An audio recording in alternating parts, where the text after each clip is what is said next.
Details చూస్తే doping ఆరోపణలతో 7 అథ్లెట్లు 3 కోచ్లపై national anti doping agency suspension వేటు వేసింది. జూనియర్ జాతీయ జట్టు చీఫ్ కోచ్ రమేష్ నాగ్పూరితో పాటు 2 అదనపు కోచ్లు కరంవీర్ సింగ్, రాకేష్ పై వేటు పడింది.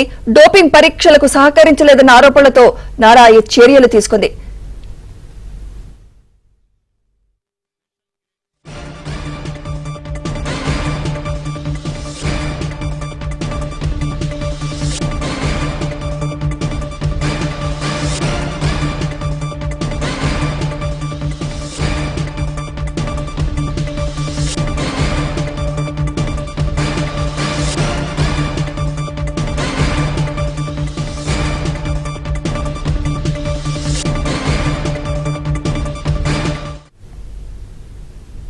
డోపింగ్ ఆరోపణలతో 7 అథ్లెట్లు 3 కోచ్లపై national anti doping agency suspension వేటు వేసింది. జూనియర్ జాతీయ జట్టు చీఫ్ కోచ్ రమేష్ నాగ్పూరితో పాటు 2 అదనపు కోచ్లు కరంవీర్ సింగ్, రాకేష్ పై వేటు పడింది.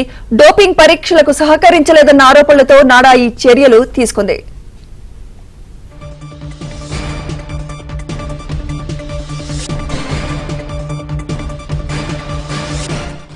ఇదే అంశంపై మరింత సమాచారం మా ప్రతినిధి సతీష్ అందిస్తారు. సతీష్, సుమిత్ర, డోపింగ్ ఆరోపణలతో 7 అట్లాంటిక్ 3 కోచ్లపై national anti doping agency NADA suspension వేటు వేసింది. జూనియర్ జాతీయ జట్టు చీఫ్ కోచ్ రమేష్ నాగ్పూరితో పాటు 2 అదనపు కోచ్లు కరంవీర్ సింగ్, రాకేష్ లకు సైతం కూడా జరిమానా విధించింది. సస్పెన్షన్ వేటుకు గురైన క్రీడాకారులు పరాగ్ సింగల్, సుధారాణి, నలబోతు షణ్ముగ శ్రీనివాసులతో పాటు చెల్మి ప్రత్యూష, శుభం మహారాజ్, కిరణ్ జ్యోతి 7 క్రీడాకారులు కూడా ఉన్నారు. ఇక డోపింగ్ పరీక్షలకు సంబంధించి సహకరించలేదని ఆరోపణలు 7 క్రీడాకారులు కూడా ఎదుర్కొన్న నేపథ్యంలో వారు సస్పెన్షన్ కి గురవడం జరిగింది. ఇక డోపింగ్ ఆరోపణపై భారత అథ్లెటిక్ సమాఖ్య వేగంగా స్పందించింది. డోపింగ్ ఆరోపణలతో కోచ్ల వివరణ ఇవ్వాలని, లేని పక్షంలో వారిపై నిషేధం విధించబడుతుందని కూడా హెచ్చరించడం జరిగింది. ఇక డోపింగ్ ఆరోపణలు ఎదుర్కొంటున్న శిక్షణ కేంద్రాలను పర్యవేక్షించడానికి యాంటీ డోపింగ్ సెల్ ను కూడా ఏర్పాటు చేస్తున్నట్టు కూడా నాడా స్పష్టం చేసిన నేపథ్యంలో ఇక ఈ ఆరోపణలకు సంబంధించిన అంశంలో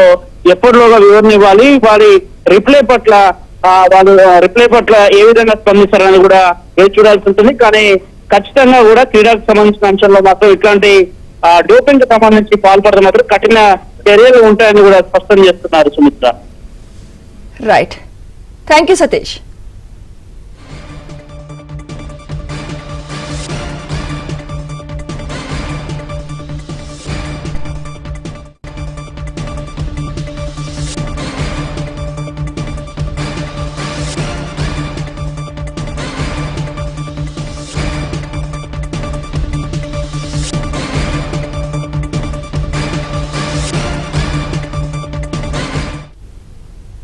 డోపింగ్ ఆరోపణలతో 7 అథ్లెట్లు 3 కోచ్లపై national anti doping agency suspension వేటు వేసింది.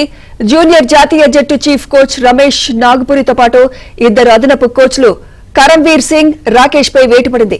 ఈ డోపింగ్ పరీక్షలకు సహకరించలేదన్న ఆరోపణలతో నాడా ఈ చర్యలు తీసుకుంది.